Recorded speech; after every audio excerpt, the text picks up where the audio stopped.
Ia pernah berada di puncak popularitas, dikenal dunia dengan wajah khas Asia dan penampilan yang menggoda. Tapi di balik sorotan kamera ada jiwa yang hampa dan hati yang sedang berteriak mencari makna. Dulu, ia dikenal sebagai Ray Lil Black.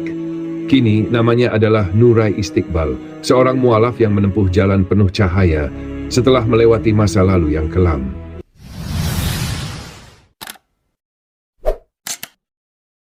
Ini bukan kisah tentang seorang bintang dewasa. Ini adalah cerita tentang pencarian, pertobatan, dan kekuatan untuk berubah. Inilah kisah perjalanan hijrah Nurai Istiqbal dari gelap menuju cahaya. Kai Asakura yang dikenal dengan nama panggung Ray Lil Black lahir di Osaka, Jepang pada 17 Agustus 1996. Ia memulai karier di industri dewasa pada tahun 2018 dan segera dikenal karena wajah khas Asia serta penampilannya yang mencolok. Di balik ketenaran dan sorotan publik, ia menyimpan kehampaan yang tak terlihat orang. Dunia menyaksikan gemerlapnya, namun jiwanya terus bergejolak. Pada 2023, Ray mulai menjauh dari industri tersebut. Ia menghapus banyak konten lamanya dan beralih ke platform seperti YouTube, TikTok, dan Twitch. Ia mulai membangun citra baru melalui konten ASMR, mukbang, dan gaming. Dalam sebuah vlog, ia mengungkapkan, "Aku bukan orang yang sama lagi." Sejak saat itu, benih pencarian spiritual mulai tumbuh. Ray merasa ada kekosongan yang belum pernah terisi. November 2023, ia tampil di TEDx Bangkok dalam sebuah forum bertajuk From Silence to Strength, membagikan kisah kelam masa kecil dan tantangan selama berkecimpung di dunia gelap hiburan. Meski telah keluar, luka batin tetap terasa. "Aku masih mencari kedamaian yang belum pernah kutemukan," ujarnya dalam pidato tersebut. Awal 2024, Ray melakukan perjalanan ke Kuala Lumpur, Malaysia setelah singgah dari Thailand. Niat awalnya hanya untuk berlibur, tapi suasana yang ia temui terasa berbeda. Ia mengaku tersentuh dengan keramahan umat Muslim dan ketenangan yang ia rasakan saat mendengar azan. "Aku merasa damai tanpa alasan yang jelas," katanya. Disinilah benih hidayah mulai tumbuh dalam hatinya. Di Malaysia, ia berkenalan dengan seorang muslimah yang menjadi teman diskusi tentang makna hidup dan ajaran Islam. Ray pun mulai tertarik membaca terjemahan Al-Quran dalam bahasa Inggris. "Saat mendengar ayat-ayatnya, dadaku terasa lapang," ungkapnya. Sejak itu, ia rutin menonton konten dakwah, belajar gerakan salat dari YouTube, dan mulai mencoba bersujud meski belum hafal bacaannya. "Aku tidak tahu persis apa yang kulakukan, tapi rasanya benar," ucapnya. Ia merasa semakin dekat dengan Tuhan. Setelah kembali dari Malaysia, Ray semakin tekun mendalami Islam. Ia belajar wudu, niat, serta tata cara salat melalui bimbingan teman-teman muslimah. Ia juga mengikuti kelas daring dan banyak bertanya. Ajaran tauhid dan kehidupan setelah kematian sangat menggugah hatinya. "Islam mengajarkanku untuk mencintai Tuhan di atas segalanya," katanya di sebuah live TikTok. Ia mulai mengenakan hijab secara bertahap dan berkata, "Ini bukan tentang budaya, tapi tentang kehormatan." Respons warganet beragam, namun ia tetap teguh. Baginya hijab adalah bentuk ketundukan dan perlindungan. Ia ingin dikenal karena akhlaknya, bukan fisiknya. Pada Maret 2025, Ray mengucapkan 2 kalimat syahadat secara resmi di hadapan seorang ustazah. Asyhadu an la ilaha illallah wa ashhadu anna Muhammadan Rasulullah. Melalui unggahan Instagram, ia mengumumkan bahwa namanya kini adalah Nurai Istiqbal. "Aku telah memeluk Islam. Semoga Allah menuntunku," tulisnya. Ia meninggalkan identitas lama sebagai Ray Lil Black dan memulai hidup baru sebagai pribadi yang lebih utuh. Meski banyak menghadapi cibiran, bahkan dari fans lama, Nurai tetap tegas. "Aku tidak malu pada masa laluku karena Allah menerima taubat siapapun," ujarnya. Ia menutup semua konten lama dan fokus pada video spiritual, dakwah ringan, dan aktivitas sosial. Ia juga berusaha menghapus distribusi konten ilegal melalui pihak ketiga. "Aku tahu jejak digital tak bisa hilang sepenuhnya, tapi aku berusaha," katanya. Ia tak ingin masa lalunya menjadi batu sandungan bagi perempuan lain yang ingin berubah.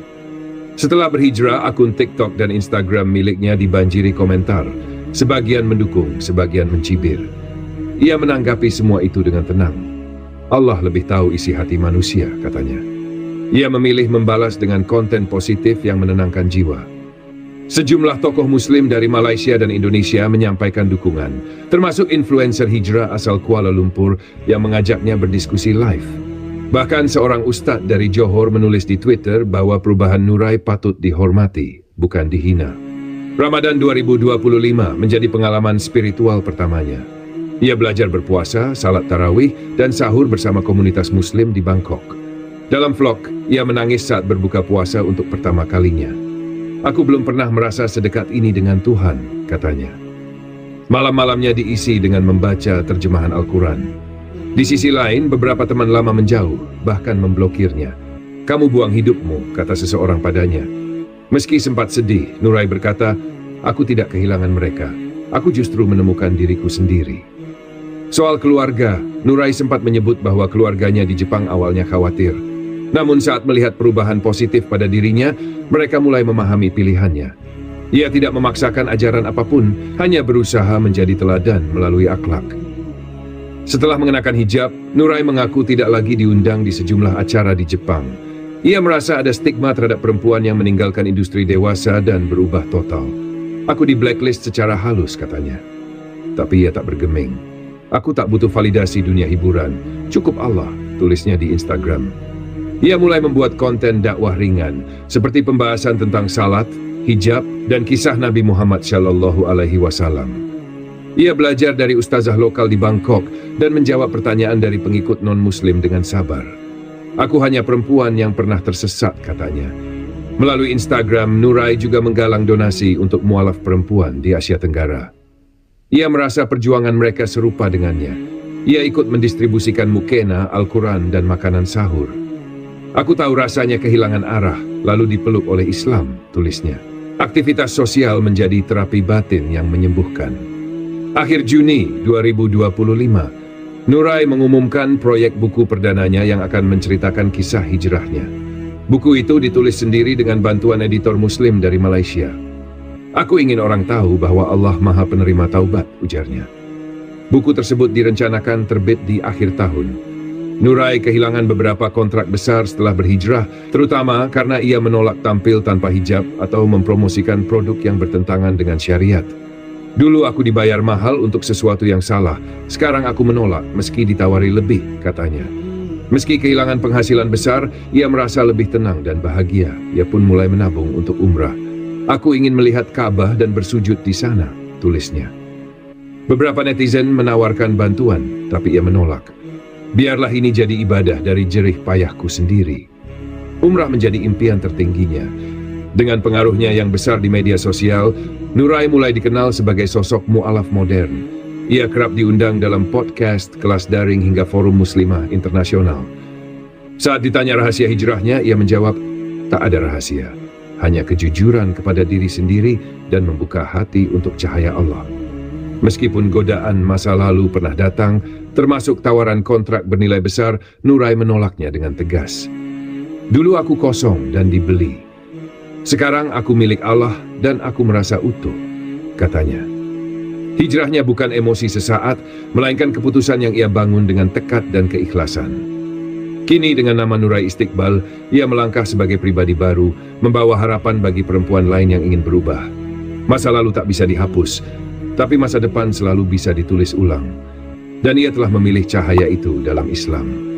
Semoga kisah ini bermanfaat bagi kita semua. Wassalamualaikum warahmatullahi wabarakatuh.